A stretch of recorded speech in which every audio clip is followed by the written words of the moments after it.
ஓம் நம சிவாய. ஓம் நம சிவாய. ஓம் நம சிவாய. அன்பான சிவ அன்பர்களே, கடந்த நாட்களில் நம்ம சிவபெருமானுடைய தேவார பாடல் பெற்ற ஆலயங்கள், அதாவது தமிழ்நாட்டில் மாவட்டத்தோறும் உள்ள தேவார பாடல் பெற்ற ஆலயத்துடைய வரலாற்று சிறப்பை ஒவ்வொன்றா நான் உங்களுக்கு வழங்கிட்டு வரேன். அந்த வகையில் நம்ம இன்னைக்கு பார்க்க போகிற ஒரு ஆலயம் ஒரு தேவார பாடல் பெற்ற ஆலயம் தான். இந்த ஆலயம் எங்கே இருக்குது பார்த்தீங்கன்னாக்கா, தமிழ்நாட்டில் தஞ்சாவூர் மாவட்டத்தில் திருவாலம்பொழில் என்ற ஊரில் இந்த ஆலயம் அமைக்கப்பட்டிருக்கிறது. இங்கு இறைவன் பார்த்தீங்கன்னா ஆத்மநாதேஸ்வராவும் வட மூலேஸ்வரனும் காட்சியளிக்கிறாரு.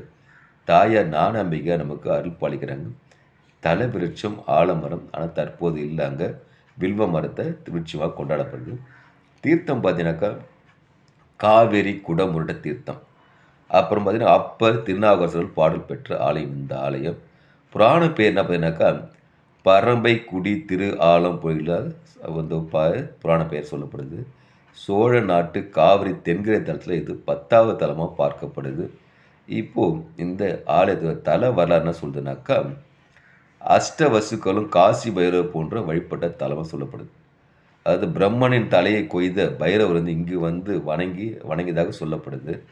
இறைவன் வந்து ஆத்மநாதேஸ்வரர் சுயம்பு மூர்த்தியை அருள்பாலிப்பது மிக சிறப்பு. தேவார பாடல் பெற்ற 274 தலத்தில் இது 73வது தலமாக சொல்லப்படுது. இங்கே இருக்கிற ஞானாம்பிகை தாயார் வணங்கினாக்கா ஞானம் பெறலான்னு சொல்லி ஒரு ஐதீகம் சொல்லப்படுது.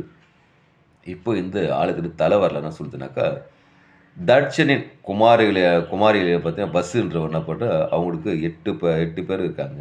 இவங்க வந்து அஷ்ட வசுக்கள்னு சொல்லப்படுறாங்க. இவங்க என்ன பண்ணுறாங்க, வசிஷ்டருடைய ஆசிரமத்துக்கு செல்கிறாங்க. வசிஷ்டருக்கு ஆசிரமம் சென்று அங்கே இருக்கிற தேவ பசுவான காமதேவன் வந்து அவர் அனுமதி வலுக்கட்டாயமாக அழைச்சிட்டு வராங்க. இதனால் கோபமுட்டு வசிஷ்டர் என்ன பண்ணுறாரு, நீங்கள் பூலோகத்தில் மனிதனாக பிறக்கும்படி சபிக்கிறாரு. அதன்படி இந்த அஷ்டவசுக்கள் என்ன பண்ணுறது, பூலோகத்துலேருந்து மனிதராக பிறக்கிறாங்க. பிறக்கும்போது இந்த தளத்தில் வந்து இறைவனை இருக்கிற சிவபெருமான் வணங்கி இத்தனை தவறு வந்து வணங்கி வணங்குறாங்க. கடும் தவம் செய்கிறாங்க. இவங்களை தவத்தில் மதித்து சிவபெருமான் பண்ணுற அவங்களுக்கு காட்சி சென்று அவருடைய பாவ விமர்சனம் அளிக்கப்பட்ட சொல்லப்படுது. அவ்வளவு சிறப்பு பெற்ற தலம் தான் இந்த தலம். அதனால் அன்பான சிவ அன்பர்களே, வாய்ப்பை உருவாக்கிட்டு தஞ்சாவூர் மாவட்டத்தில் இருக்கிற திருவாலம்பொழில் என்ற ஊருக்கு சென்று அங்கே இருக்கிற ஆத்மநாதேஸ்வரையும் வடமூலேஸ்வரையும் வணங்கி தாயார் ஞானாம்பிகையை வணங்கி இறையருள் பெற்று இன்புற்று வாழ்க, ஈசனடி சேர்க. ஓம் நமச்சிவாய வாழ்க, நாளந்தால் வாழ்க, இமைப்பொழுதும் என் நெஞ்சில் நீங்காதா தாழ் வாழ்க. ஓம் நமச்சிவாய, ஓம் நமச்சிவாய, ஓம் நமச்சிவாய.